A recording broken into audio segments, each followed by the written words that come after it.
일본 아베 정부는 금일 오전 수출무역관리령 개정안 가기 결정을 통하여 우리나라를 백색 국가에서 배제하기로 결정하였습니다. 지난 7월 4일 세계 품목 수출 규제 시행에 이어 이번 백색 국가 배제에 이르기까지 일련의 조치는 그간 양국이 어렵게 쌓아온 협력과 신뢰관계를 근본적으로 훼손시키는 행위라 아니할 수 없습니다. 이에 정부는 일본 정부에 대해 강력한 항의와 깊은 유감의 뜻을 표하면서 정당한 근거 없이 취해진 무역 보복 조치들을 즉각 철회할 것을 강력히 촉구합니다. 한일 양국은 1500여 년이 넘는 교류와 협력의 역사를 공유하고 있으며 동북아 및 세계 평화와 번영을 위해 지속 협력해 나가야 할 이웃 국가입니다. 이러한 인식에서 우리 정부는 과거 역사에서 비롯된 문제는 그것대로 해결해 나가되 실질적으로 필요한 협력은 계속 추진되어야 한다는 투트랙 기조를 일관되게 유지해 왔습니다. 작년 강제징용 피해 관련 대법원 판결과 관련해서도 우리 정부는 민주주의 국가로서 대법원의 판결을 존중하지 않을 수 없었으며 이 문제를 풀기 위한 현실적인 해결 방안을 마련하여 이미 일본 정부에 전달한 바 있습니다. 또한 일본 정부가 지난 7월 4일 세계 품목에 대한 수출 규제 조치를 전격 시행한 이후 그 조치 배경으로 양국 신뢰관계의 손상, 우리 수출 관리의 미비, 안보상의 이유 등 명료한 근거를 제시하지 못한 채 그때그때 말을 바꾸며 아전인수격 주장을 되풀이해 왔으나 우리 정부는 직접적 대응을 자제하고 양국 간 대화를 촉구한 데 이어 유엔 안보리 전문가들 국제기구에 공동조사까지 제의하는 등 대화와 협의를 통한 외교적 해결에 최대한 성의를 갖고 임해 왔습니다. 그러나 일본 정부는 공식 협의를 끝내 거부하고 대화와 협의를 통한 문제를 해결하고자 하는 우리 정부의 노력을 외면한 채 일방적이고 차별적인 무역 보복 조치를 재차 강행한 것입니다. 일본 정부가 행한 이러한 일련의 수출 통제 조치는 다음 몇 가지 측면만 보더라도 매우 부당하다 할 것입니다. 첫째, 일본 정부의 조치는 역사적 사법적 사안에 대해 경제적 수단을 동원하여 보복을 강한 잘못된 조치가 아닐 수 없습니다. 그 조치의 근거도 앞서 말씀드린 바와 같이 양국 간의 신뢰 손상, 불화수소의 북한 반출 의혹, 재래식 무기의 캐치홀 규제 신뢰 저하와 같이 일관성 없이 계속 변하고 있습니다. 이러한 모습들은 최근의 수출 규제 조치가 얼마나 근거 없이 자의적으로 행해진 것인지 명백히 보여주는 것입니다. 둘째, 전후 자유무역주의의 최대 수혜국인 일본이 WTO 등 국제무역 질서를 크게 훼손하는 처사입니다. 즉 자유무역주의 기반 국제 질서에 힘입어 오늘날의 세계적인 경제 대국으로 성장할 수 있었던 일본이 자신들의 필요에 따라 그 기반 질서를 스스로 무너뜨리는 것은 일본에 대한 국제사회의 신뢰를 거둬들이게 만드는 이율배반적인 모습입니다. 셋째, 지난 6월 말 일본이 G20 오사카 정상회의의 의장국으로서 세계에 보여준 역할과 정반대의 조치가 아닐 수 없습니다. 당시 일본은 자유롭고 공정하며 비차별적인 무역 환경에 대한 합의 도출을 위해 막바지까지 노력하였습니다. 그런 일본이 G20 오사카 정상회의 선언문 발표 다음 날부터 특정 국가에 대한 차별적 조치를 행한 것은 국제사회에서 책임 있는 일원으로서 결코 있을 수 없는 행동일 것입니다. 넷째, 이번 조치는 한일 간 공동 번영의 전제였던 호혜적 협력 관계를 근본적으로 훼손하는 것입니다. 즉 그동안 분업, 협업, 경쟁을 통하여 유지되어 온 양국의 경제 파트너십을 돌이키기 힘든 위기의 상황으로, 그리고 동북아 안보 협력의 근간을 흔드는 엄중한 상황으로 치닫게 하는 것이 아닐 수 없습니다. 다섯째, 일본의 수출 규제 조치는 세계 경제 성장을 이끌어온 글로벌 밸류 체인을 교란하여 결과적으로 한일 양국 경제만이 아닌 전 세계 경제에 악영향을 초래하게 될 것입니다. 이는 최근 글로벌 반도체 업계를 중심으로 제기되는 일본 조치가 반도체 글로벌 공급망에 부정적인 영향을 미칠 것이라고 하는 우려로도 금방 확인할 수 있습니다. 따라서 일본 정부는 백색 국가 배제 조치를 비롯 지금까지 발표한 일련의 수출 규제 조치들을 조속히 철회해야 할 것이며, 대법원 판결 문제에 대해서는 관련 당사자들과 양국 국민들이 공감할 수 있는 합리적인 방안을 찾을 수 있도록 진지하게 협의에 나설 것을 재차 촉구하는 바입니다. 다음으로 이번 일본 정부의 백색 국가 배제 조치에 따른 영향과 우리 정부의 대응 방향에 대해 말씀드리겠습니다. 먼저 이번 백색 국가 배제 조치로 인해 관련되는 전략 물자의 수는 1194개입니다. 이 중 이미 민간 품목에 해당되어 건별 허가가 이미 적용되고 있었던 품목들, 그리고 국내에 미사용되던가 일본 내에 생산되지 않는 등으로 관련이 적은 품목들, 그리고 소량 사용 또는 대체 수입 등으로 배제의 영향이 크지 않은 특정 품목들을 제외하면 총 159개 품목이 영향을 받을 수 있을 것으로 보여집니다.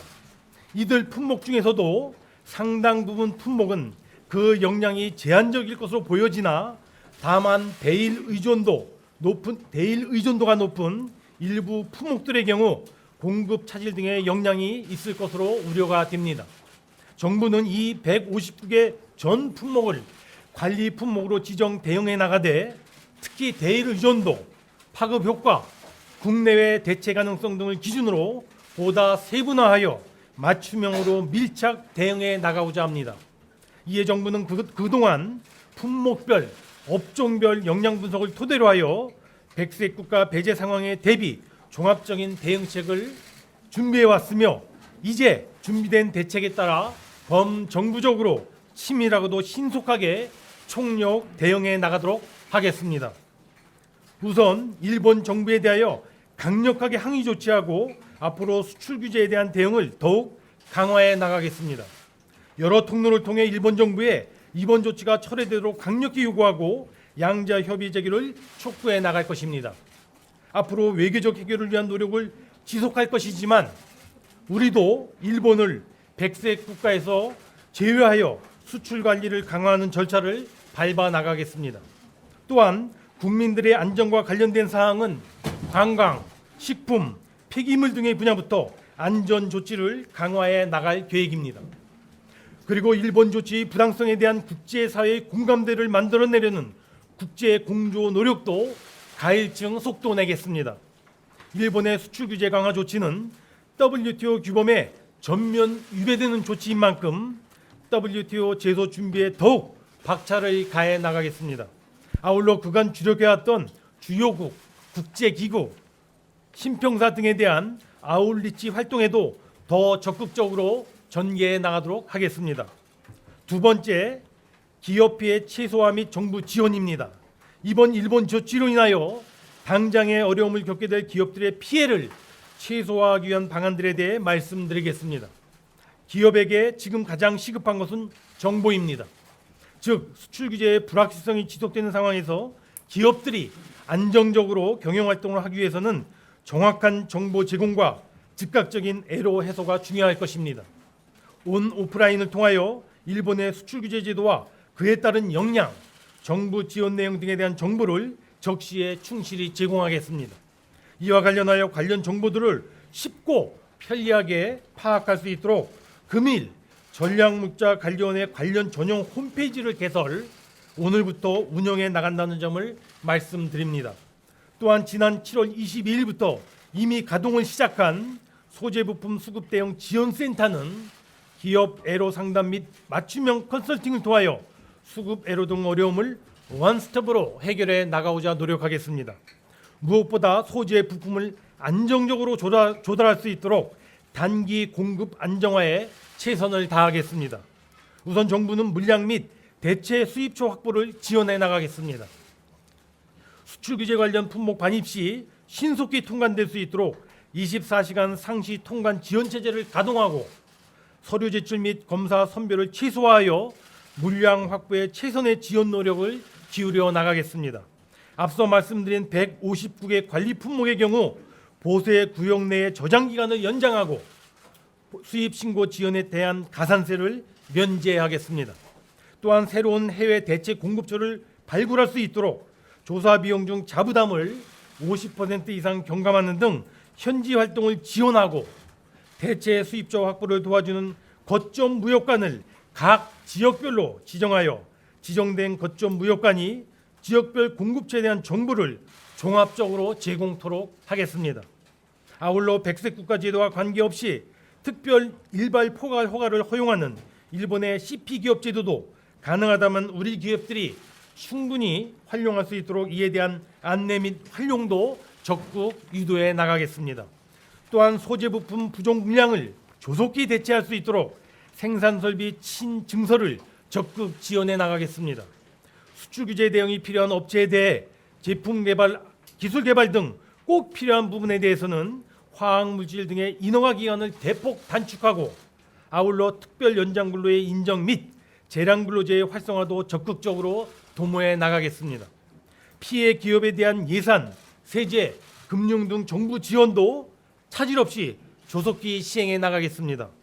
소재 부품 장비 분야의 기술 개발, 실증 및 테스트 장비의 구축, 설비 투자 자금의 지원 등 당장 수출 규제 대응을 위하여 한시라도 빨리 착수해야 하는 사업 예산 약 2,700억 원에 대해서는 근본 추경, 국회 추경 심의 시 우선 확보하고자 협의 중이라는 말씀을 드립니다.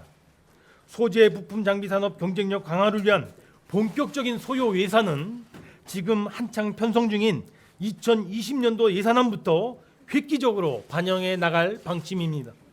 또한 소재 부품 장비 분야의 기술 개발을 촉진하기 위하여 R&D 및 시설 투자 세액공제 적용 대상을 확대하겠습니다. 일본의 수출 통제로 인해 대체국에서 해당 물품이나 원자재를 수입할 경우에 기존 관세를 40%포인트 내에서 경감해주는 할당 관세를 적용하여 업체의 부담을 경감시켜 드리겠습니다. 이와 함께 근본 조치로 어려움을 겪게 되는 기업들을 위하여 국세 납기를 연장하고 징세를 유예하며 부가가치세 환급금을 조기에 지급하고 세무조사를 유예하는 등 다각적인 세정 지원 조치도 추진해 나가겠습니다. 관세에 대해서도 부담을 완화를 위하여 관세 납기를 연장하고 분할 납부를 시행하며 관세 조세, 관세의 조사, 외환의 검사, 원산지 검증 등도 유예하겠습니다. 아울러 피해 기업의 자금 회로가 최소화되도록 신속하고 충분한 금융 지원을 최대한 강구해 나가겠습니다. 먼저 피해 기업 대상 대출 및 보증 만기 연장을 추진하고 최대 6조 원 규모의 운전 자금을 추가 공급하겠습니다. 소재 부품 기업 대상 정책금융 지원 프로그램을 신속하게 집행하고 설비 투자라든가 R&D, M&A 자금 수요도 다각적으로 지원해 나가겠습니다. 세 번째, 산업 경쟁력 강화 및 체질 개선을 위한 근본적인 조치입니다. 이번 기회에 우리 산업의 대일 의존도를 획기적으로 낮추고 경제 체질을 근본적으로 강화하기 위해 항구적인 대책도 마련하였습니다. 특히 우리의 소재 부품 장비 산업 경쟁력을 강화하는 데 최우선적으로 역점을 두었습니다. 주력 산업의 공급망에 결정적 영향을 미치는 100여 개의 전략 핵심 품목을 중심으로 R&D 등에 매년 1조 원 이상의 대규모로 추가 지원해 나가고 자립화가 시급한 핵심 R&D에 대해서는 예타 면제, 세액 공제 등도 적극 추진해 나가겠습니다. 이와 같은 소재 부품 장비 산업의 기술 개발과 함께 해외 핵심 기술의 확보라든가 해당 전문 기업의 M&A 등을 적극 뒷받침하기 위해 별도의 펀드 조성을 추진하는 것은 물론 해외 M&A 인수금융의 지원, 소재 부품 장비 M&A 세제 지원 등도 적극적으로 확대하겠습니다.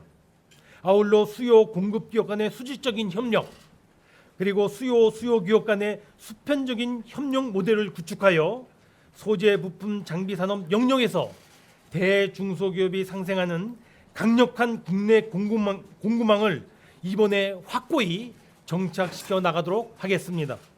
정부는 이와 같은 내용을 골자로 하는 소재 부품 장비 경쟁력 강화 대책을 마련 중에 있으며 다음 주 중에 구체적인 내용을 확정하여 발표하도록 하겠습니다. 한편 R&D와 관련해서는 핵심 원천 소재의 자립 역량 확보를 목표로 R&D 투자 전략 및 프로세스의 혁신 등을 담은 범정부 차원의 별도의 R&D 종합대책을 8월 말까지 마련하여 발표하도록 하겠습니다.